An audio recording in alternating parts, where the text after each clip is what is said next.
ഇരു കക്ഷികളും തമ്മിലുള്ള തർക്കങ്ങൾ കോടതിക്ക് പുറത്തുവെച്ച് ചർച്ച ചെയ്ത് രമ്യതയിലെത്തിയിരിക്കുന്നതായി ബന്ധപ്പെട്ട അഭിഭാഷകർ കോടതിയെ രേഖാമൂലം ബോധ്യപ്പെടുത്തിയിരിക്കുന്നതിനാൽ ഈ വ്യവഹാരം സംബന്ധിച്ചുള്ള എല്ലാ നടപടികളും ഇതിനാൽ അവസാനിച്ചിരിക്കുന്നതായി ഈ കോടതി തീർപ്പ് കൽപ്പിച്ചുകൊള്ളുന്നു.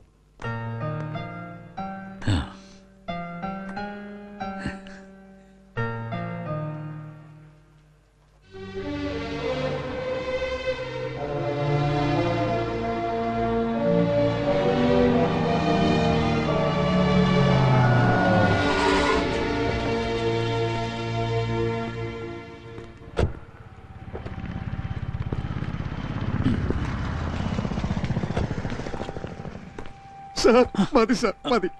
സന്തോഷം, എനിക്ക് സന്തോഷമായി. എന്താ വിക്ടർ ഇതൊക്കെ? ഒന്നും ഉണ്ടായിട്ടില്ല.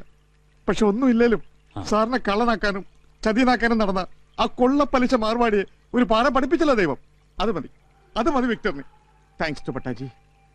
അപ്പൊ എങ്ങനെ സാർ, സാറിന് ഞാൻ ഡ്രോപ്പ് ചെയ്യണോ അതോ? അല്ല വിക്ടർ, പണമായിട്ട് താനോട് വെയിറ്റ് ചെയ്തെന്നാണല്ലോ പറഞ്ഞത്. അതെ സാർ, അങ്ങനെ പറഞ്ഞത്. പക്ഷേ ഒരു ചെറിയ പ്രോബ്ലം സാർ. എന്താ വിക്ടർ, എന്താ പറ്റിയത്? ഒന്നുമില്ല സാർ, ജസ്റ്റ് ഒരു ഡിലേ. കേട്ടോ സാർ, ഞാൻ ബട്ടാജിയുടെ അവിടെ നിന്ന് ക്യാഷുമായിട്ട് ഇങ്ങോട്ട് ഇറങ്ങാൻ തുടങ്ങുമ്പോഴാണ് സാർ പെട്ടെന്ന്, വളരെ പെട്ടെന്ന് ഒരു ഡെവലപ്മെന്റ്. ബട്ടാജിക്ക് ബാങ്കിൽ ഒരു ചെറിയ ക്രൈസിസ്. What you mean?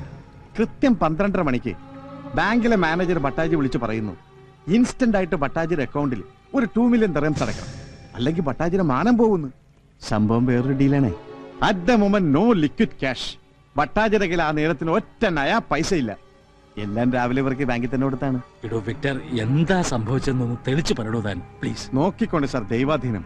നമ്മുടെ ദൈവാധീനത്തിന് നമ്മുടെ ഫുൾ എമൗണ്ട് ബട്ടാജി എടുത്തിന്റെ കയ്യിലോട്ട് വെക്കുമ്പോഴാണ് ബാങ്കിന്റെ ഫോൺ കോൾ. ഇത്രയും വലിയ ഉപകാരം നമുക്ക് ഇങ്ങോട്ട് ചെയ്ത മനുഷ്യനാവുമ്പോ കയ്യിൽ ഇത്രയും കാശ് വെച്ചോണ്ട് നമ്മൾ എത്ര നേരം മിണ്ടാതെ നോക്കി നിൽക്കും സാർ? പറയണം സാർ. എന്റെ സ്ഥാനത്ത് സാറാണെങ്കിൽ എന്ത് ചെയ്യും സാർ? പറയണം, എന്ത് ചെയ്യും? ഇല്ല സാർ, വിക്ടർ ചതിക്കില്ല, ഒരു കാലത്തും ചതിക്കില്ല, ഉറപ്പ്. കേട്ടോ സാർ, ദാ ഇപ്പൊ വിളിച്ചിരുന്നു ബട്ടാജി. സാർ എന്ത് പറഞ്ഞു? കാശ് കിട്ടാത്തതിന് സാർ ചൂടായോ എന്ന് ചോദിച്ചിട്ട് ഞാൻ പറഞ്ഞു, എന്റെ പൊന്നു ബട്ടാജി, ഒറ്റ 100 രൂപ നോട്ട് ഒന്നിച്ച് കാണുന്നതിന് മുമ്പ് കോടികളിട്ട് കളിച്ചതാണ് എന്റെ ഈ പഴയ ബോസ് എന്ന്. അല്ല വിക്ടർ, ഇനിയിപ്പോ ഒപ്പിട്ട പേപ്പേഴ്സിന്റെ കാര്യമില്ലേ? Betty, note down. Swaminathan, sign papers, return urgent. Good, keep it up. Thank you sir. ഇങ്ങനെ വിഷമിച്ചാലോ സാർ? എന്ത് സംഭവിച്ചാലും വിക്ടറിലെ സാർ ബലത്തിന്. Please sir, cheer up sir. Oh God please. Sorry sorry, മനഃപൂർവ്വമല്ല ഞാൻ. പേടിച്ചു.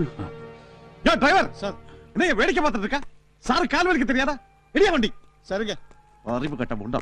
അറിവ് ഓൾറൈറ്റ് സാർ? കൃത്യം 6 മണിക്ക് തന്നെ അബുദാബിയിൽ നിന്ന് ബട്ടാജിയുടെ ക്യാഷ് വരും. 8 മണിക്ക് വിക്ടർ സെബാസ്റ്റ്യൻ സാറിന്റെ വീട്ടിലെത്തിയിരിക്കും with full amount. You can trust me sir. Upon God you can trust me sir. കയറിയട്ടെ. പിന്നെ സാർ, ഒരു മിനിറ്റ്, ഒരു ചെറിയ ആഗ്രഹം. ഒരുപാട് കാലമായിട്ട് മനസ്സിലൊരു മോഹമാണ് sir.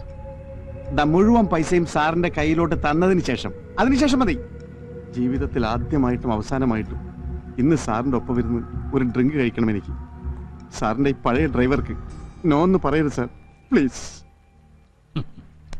Thank you sir, thank you, thank you. അയ്യോ സാർ, അമ്മച്ചി കാത്തിരിക്കും. മോളുടെ പ്രോഗ്രാം ടിവിയിൽ. പ്രോഗ്രാം കഴിയുമ്പോൾ വിക്ടർ അവിടെ എത്തിയിരിക്കും. സാർ കഴിക്കും.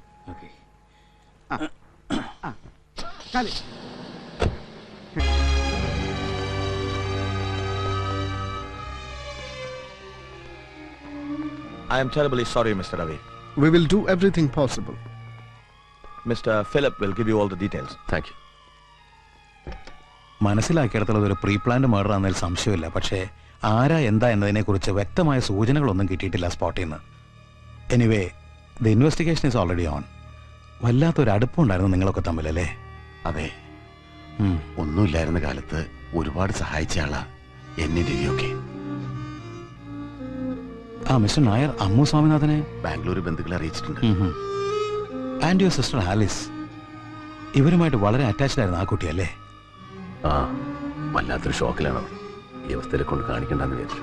വെൽ രവി, തൽക്കാലം വേറെ ആരോടും ഇല്ലാത്ത സ്ഥിതിക്ക് രണ്ടാളുടെയും ബോഡി റിസീവ് ചെയ്യാൻ രവിയുടെ പേരാണ് ഞാൻ എഴുതി കൊടുത്തിരിക്കുന്നത്, ഒരു മകന്റെ സ്ഥാനത്ത്.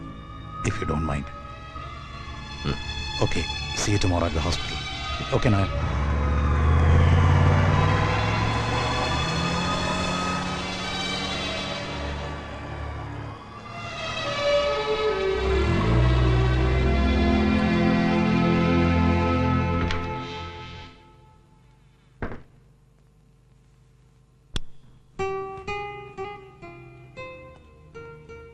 ആഹാ, അപ്പൊ ഇത്രയും നേരം ഒറ്റയ്ക്ക് മാറിയെന്ന് കരയായിരുന്നു അച്ഛാ എന്റെ പുന്നാരമോള് അല്ലേടി? ബാംഗ്ലൂരിൽ ARK അങ്കിൾ വിളിച്ചിരുന്നു. അമ്മ ഏർലി മോർണിംഗ് ഫ്ലൈറ്റിന് ഇങ്ങോട്ട് പുറപ്പെടുന്നു. What about you? നാളെ തന്നെ തിരിച്ചു പോണോ നിനക്ക് ബാക്ക് ടു ഡൽഹി? വേണ്ട, ചെല്ലുന്നില്ലെന്ന് ഞാൻ മെസ്സേജ് കൊടുത്തു. നന്നായി. തൽക്കാലം നീയെങ്കിലും ഇവിടെ ഉള്ളത് വലിയൊരു ആശ്വാസമായിരിക്കും അമ്മ.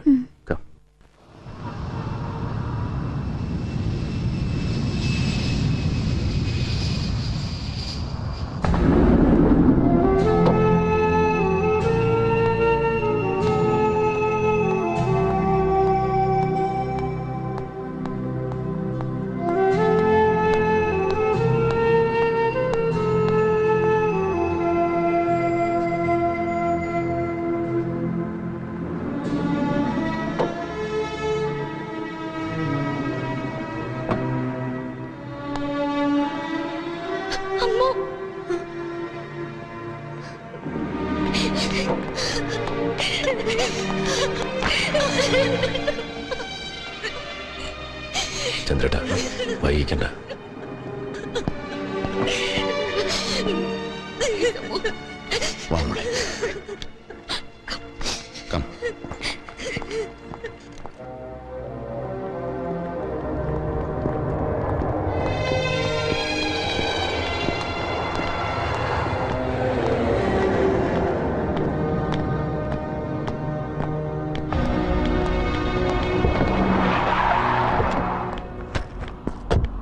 മോളെ അമ്മു,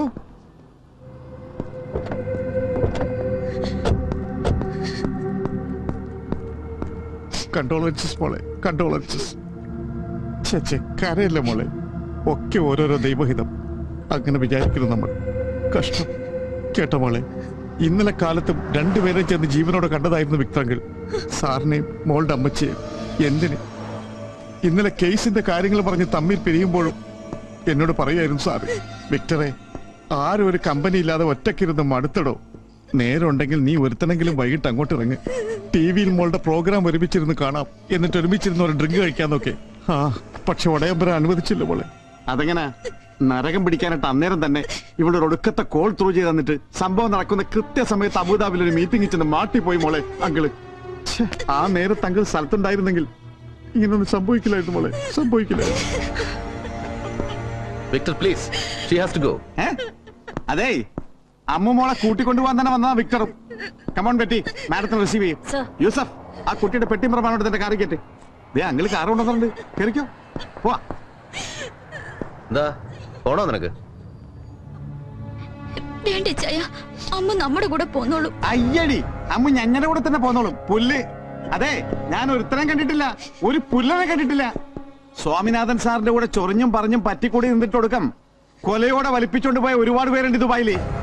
കേട്ടോ മോളെ, എന്നിട്ടൊടുവിൽ കഷ്ടകാല സമയത്ത് ഈ വിക്ടർ ഒരുത്തനെ കൊണ്ടല്ലാതെ ഒരു വട്ട് സോഡയുടെ ഭാരം ഉണ്ടായിട്ടില്ല മോളുടെ അച്ഛന്. ഒരുത്തനെ കൊണ്ടും ഇവിടെ നിൽക്കുന്ന ഒരു പട്ടിയെ കൊണ്ടും. എടോ വിക്ടർ, ഒന്ന് മതിയാക്ക്. മാറിയിക്കണോ നായരെ. എന്നിട്ടിപ്പോ ചത്ത് കിടക്കുന്നവരുടെ ചവടുപ്പിക്കാനാള്, ബോഡി ഒപ്പിട്ട് വാങ്ങാനാള്, മോള് വന്നിറങ്ങുമ്പോ എഴുന്നള്ളിക്കാനാള്, കണ്ണീര് തുടപ്പിക്കുന്നു, മിഞ്ഞാ പിടിപ്പിക്കുന്നു. ആഹാ, എന്നാ പറ്റി സാറേ? പെങ്കൊച്ചു കയറി അങ്ങ് കൊഴുത്തുമുഴുത്തില്ലോന്ന് കണ്ടിട്ടായിരിക്കും സാറിപ്പോ ഒരുമാതിരി മിണുമിണാന്ന്.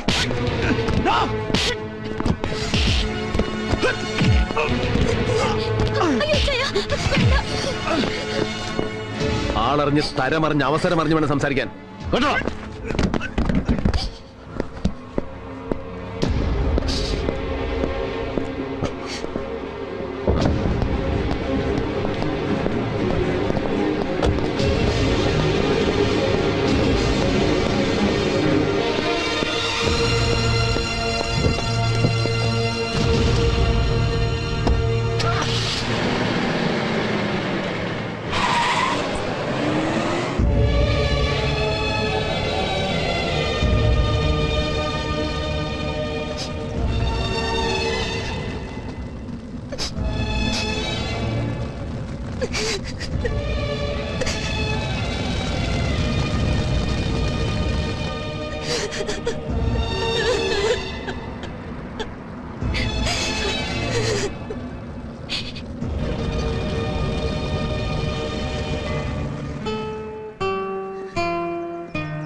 അമ്മോ,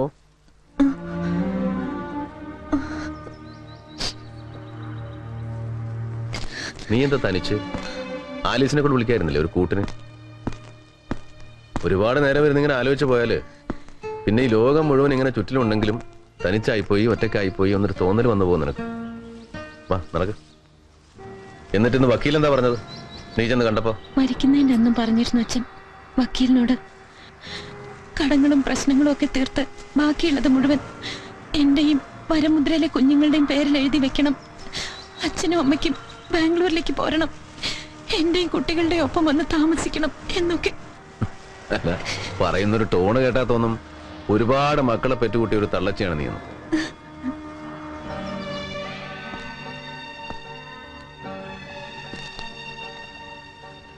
മൊത്തം ലയബിലിറ്റീസ് എത്രയാണെന്നൊരു കണക്ക് തിട്ടപ്പെടുത്താൻ ചന്ദ്രേട്ടനോട് പറഞ്ഞിട്ടുണ്ട്. ഏറിയാൽ ഒരാഴ്ച. എത്രയാണെന്ന് അറിഞ്ഞു കഴിഞ്ഞാൽ പണം എവിടെ നിന്ന് വരുന്നുവെന്ന് നീ അന്വേഷിക്കണ്ട. കടങ്ങൾ വീട്ടിട്ട് നിനക്ക് തിരിച്ചു പോകണം. Back to Bangalore. പ്ലീസ്, അച്ഛന്റെ സ്ഥാനത്ത് രവിച്ചായനായിരുന്നെങ്കിൽ പഴയ സഹായങ്ങളുടെ കണക്ക് പറഞ്ഞിട്ട് എല്ലാം ഏറ്റെടുക്കാൻ സമ്മതിക്കുമായിരുന്നോ?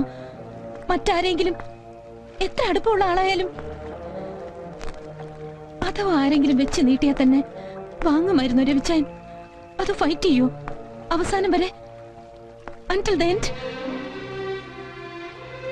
എവിടുന്നോ എടുത്തു വളർത്തി ഇത്രയുമൊക്കെ സ്നേഹം തന്നിട്ടും എന്റെ ഡാൻസ് കരിയർ, പ്രോഗ്രാംസ്, അനാഥ കുട്ടികൾ, അങ്ങനെ ഓരോരോ പേരും പറഞ്ഞ് അച്ഛനും അമ്മയ്ക്കും കയ്യെത്താ ദൂരത്ത് തന്നെയായിരുന്നു ഞാൻ.